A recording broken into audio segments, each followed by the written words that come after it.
De las tributarias pendientes, sobre todo hoy, y ya vamos a hablar más adelante de la tributaria en Bogotá, pero sobre todo, Luis Ernesto, estamos pendientes de si el gobierno radica o no esta reforma tributaria que busca recaudar, pues evidentemente, 26 billones de pesos a base de nuevos impuestos. Esto no tiene ninguna forma de disfrazarlo. No, es una cifra muy alta y por supuesto en un último año de gobierno pues es muy poco probable que el Congreso apruebe esa cifra. Pero aquí hay una discusión que va más allá de Gustavo Petro, porque es que Gustavo Petro se va en aproximadamente 11 meses. Es decir, él ni siquiera va a utilizar la totalidad de ese recaudo que pretende hacer, sino le corresponderá al próximo gobierno, que probablemente es un gobierno incluso opositor a Gustavo Petro. Entonces, yo lo que sí creo que tenemos que sincerar en estos momentos en Colombia es la salud fiscal del país. Hay que comenzar porque el gobierno baje el monto. Y eso ya se lo pidió el Congreso, pero el Congreso no puede hacer la pataleta de decir, ay, no le apruebo el presupuesto al presidente porque no ha bajado el monto. No. Pónganse los pantalones, señores congresistas, y hagan una reducción del monto y aprueben esa ley con un monto reducido. Porque si no hacen nada, el gobierno puede expedir por decreto el monto que ya buscó y, como lo explicaba la senadora Angélica Lozano, vía endeudamiento del país que agravaría la crisis fiscal, pues cubre el monto que está proponiendo. Entonces, la responsabilidad aquí no es solo del gobierno Petro, que claramente no ha sido responsable con las finanzas y está presentando un monto excesivo, sino aquí la responsabilidad es del Congreso. Primero, vía ley, vía aprobación, reducir el monto del presupuesto del próximo año. Y lo otro que es responsable del Congreso es no decir, no, es que como la tributaria de Petro es mala, es de Petro, entonces es mala. No, aquí hay una responsabilidad de Estado, y la responsabilidad de Estado y la realidad del Estado es que se necesita más recaudo para el próximo gobierno, para los próximos años, porque la salud fiscal así lo requiere, porque las calificadoras de riesgo están diciendo, oiga, Colombia, la economía no va mal, pero las finanzas públicas van mal. A unos congresistas, Luis Ernesto, que están en campaña para reelegirse, la mayoría de ellos con la intención de ponerle más impuestos a sus electores. Es muy difícil, es que el último año aprobar una reforma tributaria es misión imposible, pero yo aquí lo que quiero sincerar, Ricardo, es que esto ya no se trata de Petro y los impuestos de Petro, no, esto se trata de la salud fiscal del país, en la cual tiene una gran responsabilidad el gobierno, claro que sí, pero el Congreso también, que es el que puede modificar el monto del presupuesto y el que puede aprobar unos impuestos que garanticen la salud fiscal del país. 8:20 minutos, Andrés. Pero es que en esto hay una cosa muy clara, y aquí lo dijo muy claramente la senadora Angélica Lozano. El gobierno está muy cómodo con lo que sucedió el año pasado, es decir, con que no se aprobara presupuesto, por lo cual entra a regir su proyecto por decreto, y con que no se aprobara ley de financiamiento. ¿Y por qué está muy cómodo? Primero, porque pudo expedir por decreto su proyecto de presupuesto, pero además porque esto le ha permitido todo el año victimizarse. No hay un ministro, no hay el propio presidente que no salga en televisión o en sus consejos de ministros o en toda parte o en las redes sociales a decir día y noche que es que no han podido hacer las cosas que iban a hacer porque el Congreso no les aprobó la ley de financiamiento, porque el Congreso no les aprobó el presupuesto, etcétera, etcétera. Lo ideal sería que el Congreso le impida al gobierno hacer lo mismo este año, y la manera en que se lo puede impedir es aprobando un presupuesto reducido, y no solamente empezar a preocuparnos por el recaudo, que es importante, Ricardo, sino por el gasto, porque el gasto viene creciendo sobre todo en funcionamiento, y eso en algún momento este país va a tener que hacer una reflexión sobre esos montos de gasto, porque no se le puede seguir pidiendo más y más recaudo a la economía y a la sociedad. Ricardo, yo quisiera hacer mención a la comparación que hizo la doctora Angélica Lozano con la reforma tributaria de Bogotá, porque ella más o menos las pone las dos en el mismo nivel y dice, son peligrosas.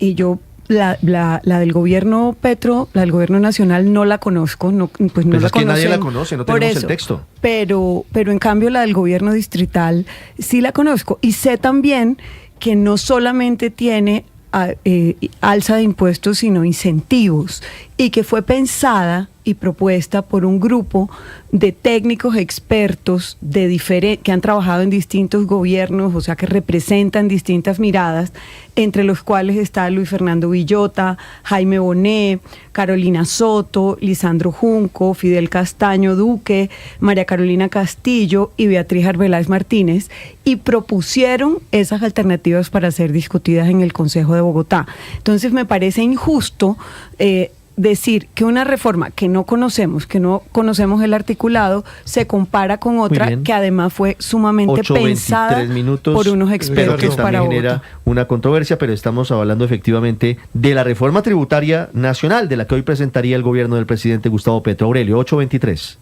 Sí, Ricardo, ya que piden sincerar, es que esto es con números, esto no es con discursos, esto es con números. Entonces, ¿qué lío tiene Colombia? Colombia tiene un lío de que tiene que pagar una deuda pública de más de 100 billones de pesos el año entrante.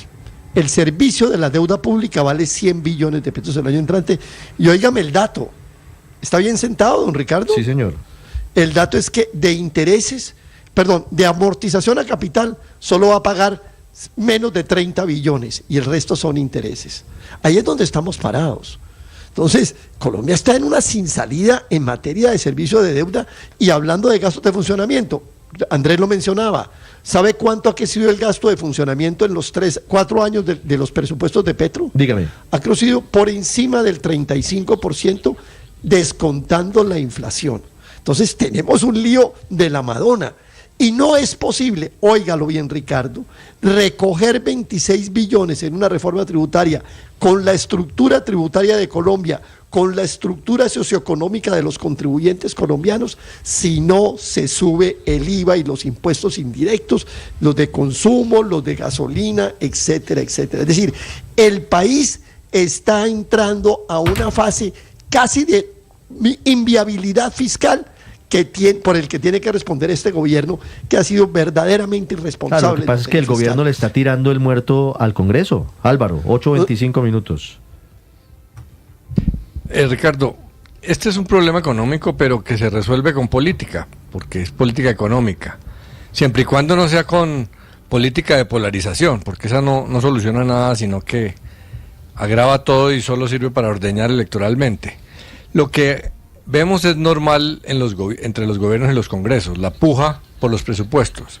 Cuando los gobiernos son conservadores, porque quieren recortar el gasto social. Cuando los gobiernos son de izquierdas, porque quieren aumentar el gasto social. Pero aquí hay dos temas. ¿Por qué 26 billones? Porque se negó la reforma tributaria anterior de 12 y a la primera se le tumbaron 6, ahí hay 18. Si eso no hubiera pasado, esta sería no por 26, sino por 8. La mayoría de los gobiernos han tenido mínimo 2 tributarias. Si este gobierno se queda solo con una, pues esa es la explicación de por qué 26. Se vende como una locura, pero es resultado de la política. Y lo otro es que Petro propone, pero el Congreso dispone, lo que acaban de decir, y dijo la senadora Lozano. Lo que pasa es que la vez pasada el Congreso, en su política torpe de tumbar y de bloquear, dejó que el gobierno expidiera el presupuesto por decreto, pero lo puede recortar. El presupuesto lo expiden los congresos, proponen los gobiernos en Colombia, pero el presupuesto lo decide el Congreso. Pueden hacer todos los ajustes que quieran y pueden ser los responsables de afectar el bolsillo, pero también de no desfinanciar el Estado, que es un problema que también afecta a los ciudadanos. Y serían los responsables de evitar una bomba fiscal que le reviente al próximo gobierno. Álvaro, pero pongámosle números a esto. Eso de verdad me da pena contrariarlo. La reforma anterior, la de 12 billones que usted dice que se suma a esta de 29, no era una reforma de 12 billones de pesos en impuestos. Era una reforma de 6 billones en impuestos y de 6 billones en más deuda. Ojo, no es lo mismo. Esta otra de 26 es toda impuestos. En esto tenemos que ser muy precisos porque si no despistamos a los oyentes, la verdad, yo insisto, esto es con números, Ricardo. Yo decía que se negó minutos. esos ingresos para financiar el presupuesto y así fue. Claro, pero la mitad es deuda y la mitad son impuestos, no todos son impuestos. 8:27 minutos, ya regresamos, hay actualización de las noticias, hay un contrapunteo en redes sociales entre el presidente Gustavo Petro y el expresidente Álvaro Uribe, hay novedades, no hay ninguna orden para movilizar tropas colombianas al Catatumbo, como lo había dicho el presidente Gustavo Petro. Las fuerzas militares hoy no tienen ninguna instrucción en ese sentido, es decir, ha sido un anuncio de redes sociales. Y les actualizo la polémica que hay en Venezuela por la extraña posición que ha adoptado quien hasta hace poco tiempo era visto como un líder opositor. Les hablo del exalcalde, del exgobernador del estado Miranda, Enrique Capriles. Estás escuchando Blue Radio.